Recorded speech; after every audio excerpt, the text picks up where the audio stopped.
안녕하세요. 메이커 유스만입니다. 앞서 세 분한테 제 얘기가 나와가지고 소개를 좀 드리면 메이커 페어 7번 모두 다 개근했고요. 제가 원래부터 계속 만들었었는데 이제 페어 여러 번 나가다 보니까 메이커라고 불리더라고요. 원래 교육 쪽 있던 사람 아니고 원래는 사진 찍던 사람인데 공대 나왔죠. 공대 나온 흔한 사진가인데 만드는 걸 좋아하다 보니까 한 2000년대 중반에는 에어컨도 한 대 만들었고 에어컨 아버지가 사지 말라고 해가지고 만들었어요. 그런 식으로 여러 가지 이렇게 만들다가 페어가 있다는 걸 알고 만든 거 자랑하러 나가야지. 그래서 이제 그렇게 나갔다 보니까 이제 계속 나가게 되더라고요. 그리고 이제 그 옆에 계신 이제 주용님이랑 같이 이제 세운 그 메이커시티 세운이라는 곳에서 기술 상담 같은 일을 하고 있고요. 그 다음에 그 홍대 쪽의 망원동이라는 곳에서 그 메이커 커뮤니티 8개월이라는 것을 운영을 하고 있습니다. 네. 제가 발표할 부분은 메이커 교육을 위한 제가 도구와 안전인데요. 처음에 이제 메이커를 위한 재료라고 하면 좀 되게 어폐가 있는 말이고 상상하기 좀 힘든데 메이커 교육을 위한 재료라고 하면 그건 좀 말이 되는 것 같아요. 그래서 이제 어떻게 쓸까 고민을 계속 했죠. 지금 이게 제가 3년 전에 집에다가 저지른 만행입니다. 이게 이쪽이 제 방이고요. 보다시피 타일 있는 거 보니까 저쪽은 화장실이고요. 집이랑 제 방이랑 화장실이 이어졌죠. 어떤 일이 있었냐면 저희 집이 개인주택인데 아랫집에서 물이 샌대요. 그래서 물이 샌 데를 직접 찾아다가 한마로 깨가지고 수리를 했습니다. 근데 여기 잘 보면 이상하게 콘크리트 안에 랜선이 묻혀있네요. 이게 각 방으로 유선 랜선이 전부 다 깔려있는 건데 시멘트 안에 전부 들어있는 거예요. 공사할 때부터 제가 직접 해버린 거죠. 그러니까 이런 짓을 하는 게 메이커라고 생각하는데 이게 되게 엽기적이죠. 사실 메이커의 뜻은 집 짓는 거 아니겠습니까? 사이즈가 터지고 그러면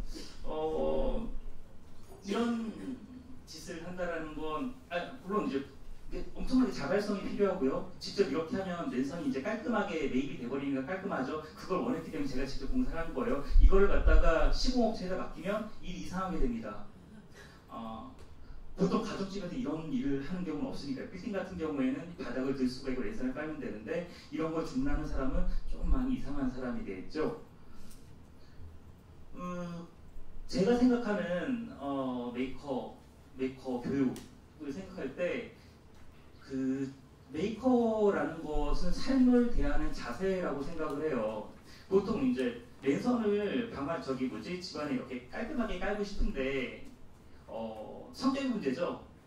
벽 안에다가 매입을 하느냐 아니면 그냥 대충 덮어놓고 쓰느냐 깔끔한 문제는 아니고 실제로 이렇게 뭔가를 들고 적극적으로 문제를 해결한다는 과정에서 에어컨을 안 사주면 에어컨을 만들지 자동차를 안 사주면 자동차 만든 자동차 도로를 타고 다닐 수는 없겠지만 뭔가 직접 하려고 하겠죠. 그럼 이게 사실 테크닉하고는 되게 좀 무관한 얘기가 돼버려요. 본인이 실제로 뭔가 강렬하게 원하고 한다라는 것과 그 사람이 어떤 기술을 가지고 있는 것과는 전혀 좀 약간 다른 차원의 문제가 돼버리거든요. 그러면 이게 제가 생각하기엔 성격에 가까운데 성격을 교육시키는 게 교육적으로 올바른가? 라는 의문이 안 들 수가 없죠. 그리고 그러면 메이커 교육을 하는 이유가 뭔가? 사실 제가 메이킹 올해 초등학교 때부터 했어요. 초등학교 때부터 팔지 않으면 만들었기 때문에 우방충시법 안에 들어가는 전기 충격기 초등학교 때 만들어가지고 애들 간절히 장난하고 그런 거 직접 만들었거든요. 회로 개발도 하고 납땜도 당연히 초등학교 때부터 하고 안 풀면 만들고. 근데 그렇게 해서 제가 떼돈을 벌었느냐 하면 되게 즐겁게 살고 있긴 한데 돈을 크게 벌진 못했습니다. 그러면 메이커 교육 왜 하느냐? 그러면 약간 이 메이크업을 왜 하는가에 대한 항상 그런 의문을 좀 가지고 계셔야 되고, 제가 생각하는 메이크업 교육을 하는 이유는 불확실한 미래에 대한 적응력을 갖기 위한 거예요. 사람들이 4차 산업혁명이네, AI네, 인공지능한테 일자리가 생길 거네 많이 얘기를 하는데 다보스 포럼에서 앞으로 없어질 손기술 같은 거 필요 없고 기억력도 필요 없고 이렇게 하는데 저는 전혀 그렇지 않다고 생각해요. 앞으로 크리에이티브한 사람이 살아남는다? 크리에이티브한 사람이 살아남는 것도 사실은 아닙니다. 예를 들어서 작가예요, 화가예요. 되게 그림 그리는 일을 하고 있고 되게 크리에이티브한 사람이에요. 그런데 농사 짓던 사람들이 전부 다 잘리고 운전하는 사람들이 전부 다 잘렸어요. 그러면 화가들끼리 그림 교환하나요? 실질적으로 돈을 받을 수 있는 곳은 생산품을 만드는 곳이고 거기 있는 사람이 AI로 바뀌어버리면 크리에이티브한 사람도 어떻든 물건을 팔 수가 없게 돼버려요. 실질적으로 어떤 미래에 대한 대비를 하려고 그러면 사실 미래는 예측할 수가 없고 적극성을 가지고 문제를 해결하려고 하는 사람이 당연히 적응력이 높을 뿐이에요. 어떤 기술을 배우고 어떤 걸 하면 당연히 지식이 많고 기술을 많이 가지고 있는 쪽이 당연히 적응력이 높겠죠. 근데 그렇게 한다고 해서 뭐 좋은 대학에 간다거나 뭐 좋은 회사에 간다거나 하는 건 좀 별개의 문제인 거죠. 예를 들어서 뭐 학벌이 좋지가 않고 뭐 지식이 많지 않은데 성격이 되게 적극적이고 문제를 해결하려는 강한 의지를 가지고 있어요. 그 사람은 사업가가 될 수도 있어요. 최종적으로 어떤 사람이 적응하는가, 그러니까 되게 학교 공부를 열심히 하고 주는 대로 지식을 받긴 했지만 응용력이 없고 어떤 문제에 대해 해결하려고 하는 의지를 가지고 있지 않다면 어떻든 적응력이 그 사람보다 떨어지겠죠. 그러니까 잘 사는 것과 공부가 많아요. 그러니까 공부를 많이 하면 잘 사는 공부를 많이 하면 월급장이가 되겠죠? 대기업 가서 그런 거라고 생각을 합니다. 하지만 이제 어떻든 이 교육이라는 게 자발성을 끌어내는 것과는 상당히 좀 거리가 있어요. 그럼에도 불구하고 지금 메이커 교육을 해야 되고 어떻게 하면 메이커 교육도 자발성을 끌어내는가가 되게 고민이 되는데 이게 이제 원래부터 그러니까 제가 이제 메이커 교육을 하면서 되게 고민됐던 게 뭐냐면 그 메이커 교육 시청 멤버분들이 대부분 교육 쪽 계신 분들이 되게 많은데 저는 그쪽이랑은 전혀 연관이 없고 그냥 메이커 활동을 하는 사람이죠. 저는 그냥 태어났을 때부터 뭔가 했어요. 그러니까 유치원 때 전축 하나 뜯어가지고 혼났고요. 그냥 손에 보이는 대로 막 무작정 분해를 하다가 초등학교 4학년 그때부터는 뭔가 그러니까 작동되는 거를 조립을 할 수 있게 됐어요. 그때부터 막 한참 부셨더니 그러면 이제 교육을 하러 가면 야 이거 이렇게 하면 되잖아 하면 몰라요. 물고기는 헤엄치는 법을 가르칠 수 없어요. 이렇게 하면 되잖아 라는 말밖에 안 나와요. 제가 배워본 적이 없기 때문에. 하지만 그래도 교육은 해야 되잖아요. 그래서 이제 저희가 쓰는 어떤 자주 사용하는 그러니까 저희가 이제 메이커 교육 워크숍 같은 거 진행할 때 쓰는 재료들을 이제 좀 예시를 들고 왔는데요. 이런 게 그러니까 메이커는 사실 재료 같은 건 필요 없죠. 그냥 손에 씹힌 대로 그냥 어떤 목적을 달성하게 하는 거기 때문에. 그런데 이렇게 어떤 자주 사용하는 목록이 있는 이유는 뭐냐면 안전 때문에 그래요. 왜냐하면 뭐 지금 여기 보면 이쪽에 에바폼이라고 있는데 신발 밑창 같은 거거든요. 되게 부드럽고 사용하기가 쉬워요. 도구라든가 재료를 사고가 좀 덜 날 수 있는 걸로 만들게 되면 아무래도 뭔가 교육할 때 불상사가 생기는 걸 많이 막을 수 있기 때문에 저희는 약간 좀 많이 사용하고 응용도가 높은 재료를 목록을 만들어 놓고 그걸 주로 워크숍에 많이 사용을 합니다. 지금 여기 보면은 골판지 칼이라는 게 있는데요. 이것도 국산이 안 나와요. 손이 베이지 않는 칼인데 이걸로 골판지를 자유롭게 딴다거나 자르다거나 해가지고 골판지를 이제 뭔가 모양 같은 걸 만들 수가 있고 이건 지금 빨대 같은 것도 있고 뭐 보이사이즈 색연필도 있고 그 그림에 보이시는 많이 익숙하신 그런 재료들 사무용품 같은 그리고 이제 여기 뭐 글루건이라든가 칼이라든가 칼 같은 건 약간 좀 위험할 수도 있긴 한데 아무튼 이게 그 정형화된 재료들이잖아요. 그러면 이제 이걸로 만들다고 하면 지금 보면은 메이커 같은 경우에는 요구사항이 그러니까 본인이 스스로 만들려고 먼저 마음을 먹었기 때문에 정해진 요구사항이 있습니다. 뭐 사실 실제로 사용할 수도 있고 뭐 투자 유치용으로 모금 만들 수도 있고 아니면 학생 같은 게 졸업장 받을 수도 있고 뭘 해야겠다는 뚜렷한 목적의식이 있고 하지만 그거를 하기 위한 방법은 모르는 상태인 거죠. 재료를 뭐 쓸지 결정도 안 돼 있고 도구도 불확실하고 어떤 식으로 구현할지도 방법도 모르고 하다 보면서 알게 되는 거고 그런데 아까 먼저 재료를 보여드린 교육 쪽에서의 메이킹 같은 경우에는 요구사항은 정해져 있지 않아요. 뭐든지 만들어봐. 그런데 재료가 정해져 있고 도구가 정해져 있고 만들 수 있는 방법이 한정적이에요. 그런 경우에는 이제 여기서 어떻게 하면 자발성을 끌어낼 수 있는가? 이제 제가 생각하기에는 그냥 개인적인 생각으로는 교육에서 자발성을 끌어내는 방법은 재미라고 생각은 하긴 하는데 그걸 끌어내지 못하면 아이들이 되게 수동적으로 되기가 되게 쉬운 것 같더라고요.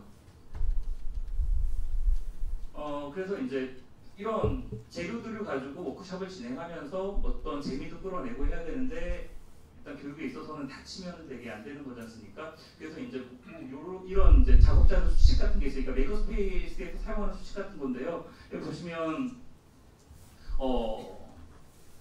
본인이 어떤 작업할지 미리 조망을 하고 작업적 프로세스 미리 뭐 파악해야 되고 그 작업할 때 머리는 뒤로 묶는 것이 좋고 왜냐면 선반에 빨려 들어서 사망사고 종종 나고요. 근데 사실 이런 거는 학교 교육에서는 하진 않습니다만 뭐 당연히 발가락에 보이지 않는 신발 착용해야 되고요. 이거는 클럽에서도 슬리퍼를 신고 들어가면 안 되죠. 네. 그다음에 작업할 때는 몸을 보호할 수 있는 옷을 착용하고 작업에 따라서는 안전도구를 착용하고 그 이제 사실 이거 도구 사용 시에도 도구는 원래 용도로만 사용하고 물론 이제 되게 창의적인 사람은 도구를 딴 용도로 사용하는데 되게 창의적이긴 하지만 사고 위험이 좀 있죠. 그 어디서 봤더니 창의적인 사람은 법도 잘 안 지키는 경향이 있다고 하더라고요. 그리고 도구 사용 용도를 완전히 숙지해야 되고 도구는 어깨 이상 또 들지 않고 떨어뜨릴 수가 있으니까 안경 착용해야 되고 뭐 굳이 읽어볼 필요도 없이 되게 당연한 얘기입니다. 재료 사용 시도 이런 그 재료 가공할 때 함께 사용하면 안 되는 도구, 본드류 뭐 이런 거. 그 다음에 아까도 말씀 나왔지만 알코올 사용할 때 불 있으면 안 되고요. 그 다음에 이제 목가공 같은 거 할 때도 톱질할 때 뭐 얼마나라고 생각하는데 막 CNC 같은 거 쓰면 목돈 날리는데 그거 조금만 마셔도 목이 상당히 아파요. 그리고 공간 안전 같은 경우에도 소화기 배치하는데 소화기도 이제 약간 수축형 같이 그런 게 있으면 되게 유용하고 멀티탭도 바닥에 끌려다니는 게 아니라 천장에서 내려온 멀티탭 사용해야 좀 안전하고요. 뭐 이런 여러 가지 안전 사항이 있는데 사실 이제 현장에서는 이런 일이 생기게 됩니다. 자상 같은 경우에는 찔린 거, 창상은 칼에 베어가지고 벌어진 거, 열상은 찢겨져서 벌어진 거, 절단된 거, 화상되거나 감전되거나. 지금 이제 아까 박주영님이 제가 상세한 설명을 할 거라고 했는데 제가 여러 가지 일을 하다 보니까 그 음식 나르다가 손가락이 절반이 잘렸어요. 그래가지고 이제 실제로 사고가 나게 되면 어떤 일이 생기는지 말씀드리려고 하는데 이게 안전수칙이 짧게 얘기하겠습니다. 안전수칙이 다 필요 없고요. 기억이 안 나요. 동맥이 잘리면 영화에서 본 대로 지혈도 되지 않고요. 그 지혈을 하려고 손가락을 묶으면 피가 더 납니다. 동맥을 다쳤을 때는. 그렇다고 해도 고무줄로 완전 땡땡 동여매면 조직이 20분 만에 죽어버려요. 그러니까 깨끗한 거즈로 덮고 빨리 병원으로 가야 되는데 바로 옆에 응급실이 있다고 응급실도 가면 안 돼요. 수지적합병으로 가야지. 신경 끊어진 경우가 되게 많아요. 손가락 같은 경우는 신경이 얕은 곳에 있기 때문에 조금만 베어도 신경이 손상되는 경우가 있고 처음부터 수지적합병으로 가야 돼요. 근데 이제 이런 걸 생각을 할 때 안전수칙이라든가 막 이런 걸 많이 그 뭐 아이들 칼 사용하는 경우가 많으니까요. 수칙을 되게 여러 번 설명하는 것도 중요하고 한데 어떤 공작 같은 거 할 때 가까운 곳에 가까운 수지적합병원에 연락처라든가 포스터 같은 거 굉장히 붙여놓는 게 좋아요. 차라리 옆에 손가락 잘라진 사진 포스터 붙여놓는 게 훨씬 더 경각성을 일으키기에는 훨씬 더 좋은 것 같더라고요. 일단 그리고 다치면 연락처 기억도 안 나니까요. 뭐 아무튼 이게 이제 메이커라는 것은 무엇을 만드는가가 중요한 게 어떤 기술을 가지고 있는가가 중요한 게 아니라 자발성을 가지고 있는 것이고 뭐 인공지능이 일자리를 대체할 때도 예를 들면 택시 운전기사가 잘릴 거라고들 많이 얘기합니다.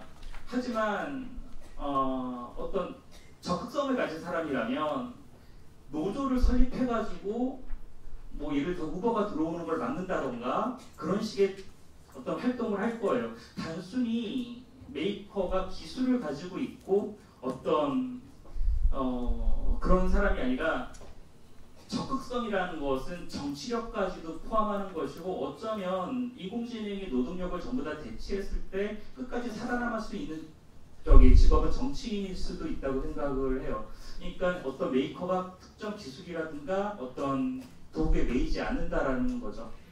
그리고 이제 그것을 어떻게 교육을 통해서 아이들에게 전달해 줄 수 있는가라는 고민은 계속 필요하다고 생각을 합니다. 네, 이만 마치겠습니다.